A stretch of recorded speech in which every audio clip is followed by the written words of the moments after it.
Bienvenue à toutes et à tous, ravi de vous accueillir ici sur TV5 Monde. On va évidemment parler de votre météo pour ce dimanche 8 janvier. Que se passe-t-il du côté du continent européen? L'influence d'une perturbation essentiellement neigeuse sur le centre de l'Europe. Faibles flocons de neige qui pourront tomber vers Prague où les températures seront négatives. Moins 3 degrés là-bas, moins 4 à Vienne.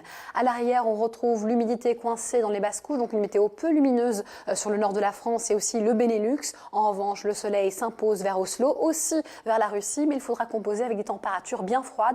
On s'est réveillé avec moins 29 degrés ce matin à Moscou, des températures qu'on n'avait pas connues depuis 10 ans. Coulée d'air froid jusqu'au Balkan, avec en prime l'influence évidemment d'une perturbation qui sera fortement active vers l'Ukraine par exemple. Et ici, vers la péninsule ibérique, c'est là où on conserve une météo la plus stable, lumineuse et calme. Vers le Canada, il fait toujours aussi froid, coulée d'air froid, d'air polaire, moins 17 degrés à Winnipeg, moins 22 à Edmonton, et ça redescend ici sur le centre des États-Unis. On note aussi le départ d'une perturbation qui laisse à l'arrière des températures bien froides et une nouvelle zone pluvieuse vers la Californie.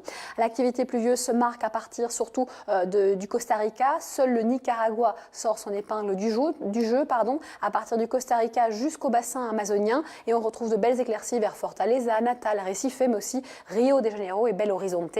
À São Paulo, c'est plus compliqué, même du côté de Buenos Aires au Cordoba. En revanche, il fait en règle générale très beau vers le Chili. Alors, on aura une vigilance orange du côté des Seychelles à Boroni pour cause de fortes pluies. Attention, on a des averses qui se déclenchent comme toujours ici et là, vers le Togo, vers la Côte d'Ivoire également. C'est plus sec sur une grande partie de la RDC. Puis on remonte vers l'Afrique du Nord et là, c'est calme, ensoleillé, un peu moins sur Tripoli où il fait un peu frais, à l'image aussi des températures vers l'Égypte. En revanche, vers Israël, par exemple, ou la Jordanie, les températures se maintiennent. Forte instabilité encore vers la Turquie, tandis qu'en Asie centrale, le soleil est dominant.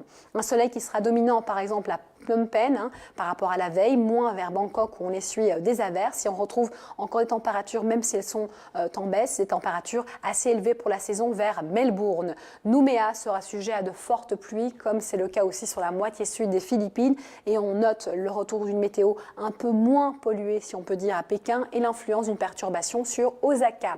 L'image vidéo du jour traite de la Thaïlande. Il fait sec, en général, à partir de cette période-ci, de novembre jusqu'à mai, c'est la saison sèche. Malheureusement, on connaît en ce moment de fortes inondations en Thaïlande. Merci pour tout et à très vite.